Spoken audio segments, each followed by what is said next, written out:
Talks. It's Java at night. It is currently 11:38 p.m. and I was kind of thinking about something to talk about today to come out with our weekly episode. And I was thinking about something that I used to be really passionate about, really outspoken about, and it's actually one of the fundamental reasons why the Java Talks kind of even originated. One of the first articles that I wrote about, which was why our education system sucks. And right, maybe my perspective is a little different because I'm an immigrant. My parents were immigrants. My sister was an immigrant. We came here, and typically immigrant families come here with a different perspective, right? They want to take more of a secure route. They look for more of the secure jobs because, again, that's more secure, that's more stable, and that's kind of what they came to America to look for. But when I look over the entire K through 12 experience, right, and then I look into my brief time with college, there's a lot of things that I just don't believe are being done right. And I think that putting a lot of college students in just disadvantaged positions. And I'm going to break it down all the way from kindergarten to 12th grade to college to grad school and kind of my look on it. And even beyond that, I'm going to look at solutions for it too, because I think criticism can only go so far. I think once you have solutions for things, it can be even more powerful. So let's start with kindergarten, right? You're in this unique place where you're told to be creative, you're told to draw, you're told to paint, you're constantly socializing with multiple kids, multiple students, and you're in this unique area where that's your life, right? We're given this free spirit, we're given this ability to really be ourselves and really be able to develop ourselves, to develop a personality, to begin that stage of our life and that really kickstart the next 12 years of education. And that's really a beautiful time, right? When we're in the moment, we don't really understand what it means, what that opportunity is for a student, because it's hard to grasp that when you're a kid, right? When you're 5, 6, it's hard to grasp how important it is to socialize, to be given the ability to draw, to paint, to be creative. But then immediately we jump into elementary school, where we begin education, and immediately you're selected into the honors program or you're selected into the not honors program, and instantly you get the quote unquote smarter kids and you get the quote unquote not smarter kids, right? I personally was put in the honors system from second grade, and second through fifth grade at my school. Shout out Abraham Lincoln Traditional School. I was put in the honors program, so I was instantly separated to a certain extent from the other kids in my class. And what does that do to your psyche, right? You're from a young age being told that you're different, that because you grasp materials better than other students, that you're smarter, that you're different, that you should be treated better. And right when I was there, I was given cooler projects to do. I was given more consideration from my teachers. I was treated better by my teachers, by admin, because I was in the honors program during those 3 years. And kids that weren't in the honors program they looked at themselves like they were inferior, right? They made it seem like I was superior to them, I was smarter, I knew what to do, and that they didn't because they weren't in the honors program. And what does that do to a student, both who's not in the honors program and in the honors program? Well, if you're not in the honors program, you're already growing this complex where you look at kids who are smarter than you, who understand the material better than you at that time. Maybe they understand multiplication better than you, or subtract, or math in general, or English. And now you're being told that these kids are better than you because they understand that material better than you. And that right there creates that inferiority complex where now you think you're not as good as the other kids. Now let's look at the flip side of that. If you're in the honors program like I was, there's a lot of things that kind of go into that. It's hard to develop study habits. It's hard to really grind through the process when you're constantly put in this advanced program from a young age, and you kind of jump through a lot of the steps where you take that one placement, that advanced placement test in the beginning, and then you're instantly separated, and from there you're kind of already put in that process. You don't really earn it. You're just put into that based on initial staging and initial review. And then from there, you're told that you're smarter, so you don't really need to develop these study habits that kids on the other side kind of have to develop in order to keep on the same pace. The smarter kids, and I put that in quotes, the smarter kids are kind of they think that they're smart enough so that they don't have to study And that's where I was, and even up to this point, I really don't study anymore because from a young age I was told that I was smart enough. So I never really saw a need to study. I'm by no means a not successful student, but I'm not as smart as I probably could be, because from that elementary school phase, we're already telling kids that they're smart enough and that they're good where they are. And now let's jump into middle school, right? Middle school is an interesting time because for me it was kind of just it was just it was there. Um, and again, multiple people look at middle school differently. It's sixth through eighth grade or seventh and eighth grade. To me, I consider it sixth, seventh, and eighth grade. And that was an interesting time for me because I kind of just took that time to socialize, to develop myself, my character, my personality, and I didn't really have to like look at a lot of things. I guess during that time I had to kind of look at SATs, PSATs. I started looking at that. And maybe that's not even the education. Maybe that was my family. I have an older sister that was taking those tests during that time, so I was kind of around it. But that's a misutilization of 3 years of time, where you don't really have the opportunity to be creative, to be innovative, and you're not really being rigorously tested or academically pressed. So you're kind of just there. You're kind of just happy that you're out of elementary school, but you're waiting to get into high school. Um, and obviously, there's a lot of extracurriculars that can go on during this time. Maybe you're playing sports outside. Maybe you're playing sports with your school. And I'm not really considering that for the time being. We'll get to that towards the end. But I'm kind of looking at it just from an academic standpoint. Now let's jump into high school, and this is where a lot of the problems for me or stem from. So in high school, you have the regular kids, and then again you have the AP kids, the honors kids, the IB kids, whatever you want to call it. And here again, you're separated. I remember my 4 years of high school and looking at the Gen Ed kids and thinking of them as, personally looking at them as inferior, thinking them as not as smart as me, thinking them as just a whole class below me. And what does that do? I mean, I didn't really have to interact with them. I didn't really see a need to interact with them because I was with honors kids. I felt smarter than them. I knew that I could do things better than them. And when I look at the other side of that, right, how did those kids that were in the gen ed classes feel? Did they think that they could succeed out of high school? Did they think that they had any chances for real success after high school, or were they kind of just resigned to the fact that that's where they were at?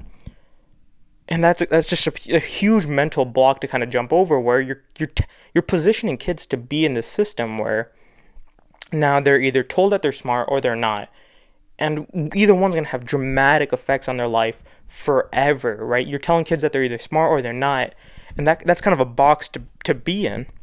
And now let's take this mentality, this box that you're in, and look at it in terms of standardized testing, where now you have to worry about PSATs when you're in 10th grade. You have to worry about the SAT, the ACT when you're in 10th and 11th. I live in Arizona, so there's the AZ Merit, but that's a joke. No one takes that seriously. And now you're judging kids on standardized testing, and maybe that's not for everyone, right? Maybe I have a friend named Tristan Jansen who's a wizard with a camera on words, and he's made amazing products in that route. And I have friends who are academically gifted. They enjoy what they learn. I have a friend who's a chemistry major up in Stanford, and he genuinely enjoys that kind of material. And these two people are both gifted in their own route, but one of them's going to get special preference, right? One of them did. One of them was genuinely focused on education and went to Stanford, one of the top colleges in America. And the other one loves to create creative work, and that apparently has no real benefit in high school. Or there's no benefit if you like doing that in high school. You're not being treated better. You're not being given any resources to improve that skill. You're kind of just there. You're doing it by yourself. You're doing it at your own time. And what does that mean? I mean, are we trying to tell kids that being artistically inclined isn't beneficial? From my experience, kids that who have been given that consideration are kids that also do well in classrooms, right? They're kids that do well in classrooms and also have fine arts, and the fine arts is kind of viewed as a side benefit. I've never met someone, and again, maybe I just don't know them, but I've never met someone who's solely good at fine arts and not academics and still treated equally. Um, and now we're looking at kids like this, and we're putting so much emphasis on education and this traditional form of it when a lot of kids aren't built for that, right? And then you're telling them that they have to go to a 4-year university after. And this is where I kind of have a lot of gripes, and this is kind of where the original articles for the Java Talk started from, where I talked about the stigmas around community college and trade schools, vocational schools. And during my 4 years of high school, I've never heard people talk about vocational schools or trade schools. And that's a problem, right? Because a lot of kids can't afford 4-year universities. A lot of kids don't really have a need for 4-year universities. And a lot of kids just realistically can't get into a 4-year university. And when you're not telling them about community colleges or vocational schools, what are you doing for these students, right? Now they're unable to understand what to do once they graduate. So now they're kind of in this box where maybe you weren't academically gifted during your high school time and you weren't able to get certain scholarships. So now you have to go to a 4-year university because that's all you've been told from the beginning of your life. And now you're going to either collect massive amounts of debt, you're going to somewhere where you probably don't need the degree, right? Let's say you want to be a mechanic and you can just go to a trade school for 2 years and become a mechanic rather than going to a 4-year university and collecting all that debt. So now you're in this weird route where you're wasting time as well as collecting a lot of debt. And then even beyond that, for a lot of kids, it's just not feasible, right? And now when you're not giving them the accesses to understand what to do after graduation, you're not teaching them personal finances. You're not teaching them about civics, so they don't really understand what it means to vote, what it means to save money, what it means to have a 401k, what it means to have a savings account. So you're not telling them any of these things, and you're just expecting them to go to calculus and understand calculus. You're expecting them to go to AP English and just understand AP English because that's all you're focusing on. That's not helping students, right? Now you're just putting them in a box where some kids are bound to fail. And when they're bound to fail, you're not blaming it on the schools. You're not blaming it on the education system. You're blaming it on the kids. You're saying that, oh, they weren't smart enough. Oh, they weren't successful enough. Oh, they didn't try hard enough. When a lot of these kids genuinely can't do it. And a lot of these kids, even if you're smart, right? I think the statistic was 46% of college students, when they graduate high school, don't feel prepared for college. Or maybe it was the other way around. Maybe it was 54. But here you have kids the kids who feel ready for college are kids that are motivated students, right? They're kids that took the time out of their own day to teach themselves a skill. They get involved in extracurriculars and now they have an understanding of how to do things. You kind of put more time into the life beyond academics. So you're teaching yourself skills. You're doing all this stuff for yourself. And now you have some kind of understanding of what to do in college. A lot of kids aren't like that. A lot of kids don't really have the time for that because maybe they have a part-time job. Maybe they're trying to take care of someone in their family. So now they're not able to put this time into preparing themselves for after high school. And they're not able to succeed in high school. So you're in this weird position where you can't succeed no matter what you do. And let's go into college now, right? I think I'll get back into the high school time. So when we're in college, right? When 54% of students don't feel like they're successful, that they don't feel ready for college, what does that mean when they get to college, right? Now you don't really understand what to do in college. So a lot of kids switch majors, which is wasting their time, making them get more debt, because a lot of kids can't necessarily afford college. You're increasing their stress levels, which is hurting their mental health, and maybe their physical health, because that's all a trickle-down effect. So now you're doing this to them, where they're just they're in a physical and emotional mess, and at the same time they're piling on massive amounts of debt. Unless you're able to get scholarships that cover everything, or maybe you have money saved aside from the beginning. But a lot of kids now have crippling debt. They're having this health crisis, and they don't know what to do once they get to college. And a lot of that stems back and reflects back into their high school time, where they weren't given the tools to succeed. They weren't told what to do post-graduation, and now they're in college and they're just a mess. And now let's look into grad school, right? Let's take it a step even beyond that. Because a lot of degrees need grad school. Maybe you want to be a doctor, so you have to go to medicine school. Let's say you want to be a lawyer, so you have to go to law school. Let's say that you want your degree to stand out, if you're going into STEM or business, so you want to go get an MBA, you want to go get a master's in science and computer science, so on and so forth. Because at this point, so many kids are going to have bachelor's degrees in sciences that you have to separate yourself even more and step up the level even more so that you can even compete. So now we're in this whole process where now you're 24, 26, and you're finally able to get a job. So what does that mean?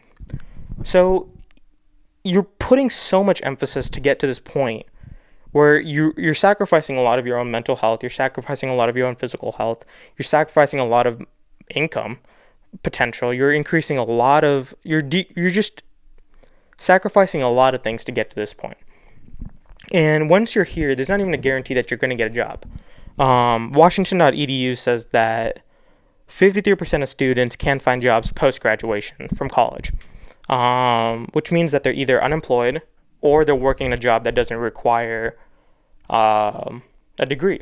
And they're even saying that it takes about 3 to 6 months to even get a job post-graduation, which is more time that you're going to be kind of in this weird area where you can't get a job, you don't really know how to pay for things. So your physical and mental health, again, is going to be kind of crippled. And again, Washington Post says about 40% of students don't really use their degree. And that's just a shame, right? Because you put in 24, 26 years to get to this point. And now you're just stuck. You're screwed. You don't really know what to do. You have a huge student debt loan. And you can't even forego that. That's there forever. You can't say you're bankrupt. You can't say anything. It's going to be there because there's no way to avoid that. And this podcast episode isn't necessarily talking about how to avoid that, whatever. But now you're in this weird area where in high school, you were put in this box. Well, actually, let's go back to elementary school. You were put in this box where you were either smart or you weren't. And that goes all the way up into when you're in high school, where you're either smart or you're not. You're either going to succeed after high school or not. And now you go into college where no matter what, you're going to have some stress levels because you're not prepared. And then when we go into grad school, when we go into the real job area, market, you're decreasing your income potential, you're increasing your stress levels, and there's just so much debt that you have. And that just reflects so poorly on the education system because it's not preparing students. College kids that go into the education system from kindergarten up to college aren't looking to learn skills in education anymore. They're looking to get a job. And that's not a good way to teach kids, right? When kids are going to school to pick up to just get to that end goal to get a job, that voids the entire reason why you're in school because you're not really caring about the concept anymore. You're really just concerned about the end goal. You're concerned about getting through the class, cheating the system, doing whatever you can to get through the class, to get the highest GPA, to do whatever it takes. And you're not necessarily picking up things unless you genuinely have love for the concept, and then you're separate, you're different, you're an outlier. And so now we're in this weird position where kids aren't going into school to learn, they're going into school to get a job. Which I'm not blaming them for. That's kind of the position that they're in. And it's just a shame because you can't really get out of it. You have to go to school to get a job. And until we teach kids about vocational schools, community colleges, try to get the stigma around that because kids won't go to community colleges because employers look at it differently or they feel that they're going to look at it differently. They're going to be judged. So some kids try to forego that and go into the four-year universities when they can't afford it, when community colleges can fulfill their needs, or they can do a 2-year transfer. High schools are doing disservices to students if they're not telling them these things, if they're not teaching them personal finances, if you're not telling them about civic education, if you're not teaching them mental health, physical health. And when I look at the purpose, at least my purpose with education, it's to prepare students to face the real world. And when I ask that simple question with our education system, and again, maybe I'm just looking at it within Arizona, but when I'm looking at that question, when I'm asking myself that question, the simple answer is no. And I think the solution to that, maybe even addressing the solution a little bit, and there's 2 main steps to this. 1, implement vocational schools within high schools, right? That'll expose kids to different careers, so now they get to at least understand different careers, maybe go down that path, and maybe they want to go to 4-year universities after. at least you're able to spend some time in high school, go to vocational school, learn the craft, so that when you go into universities, you know what the job requires. You know what classes to take. You know what skills you need to become better, to become the best. So you're able to develop that. Or maybe you just want to get a job after high school graduation. So you go to 2 years of trade school within high school, so that once you graduate, you're able to get income. So that maybe down the path you want to go to for your university, you're able to get money to get there. And then another thing that I think is extremely valuable is teaching kids about mental health and physical health better in high school. My high school personally barely taught it. We learned more about sexual STDs and stuff like that, which again is very beneficial. But mental health is a crucial aspect to this, especially when I said that no one's going to be able to escape the stress that comes with college, with the real world. And being able to learn how to cope with that, being able to learn how to address that, recognize symptoms, recognize solutions and stuff like that can really help people. And I think high school is definitely lacking in both of those fields. So I guess that's my soapbox rant for today.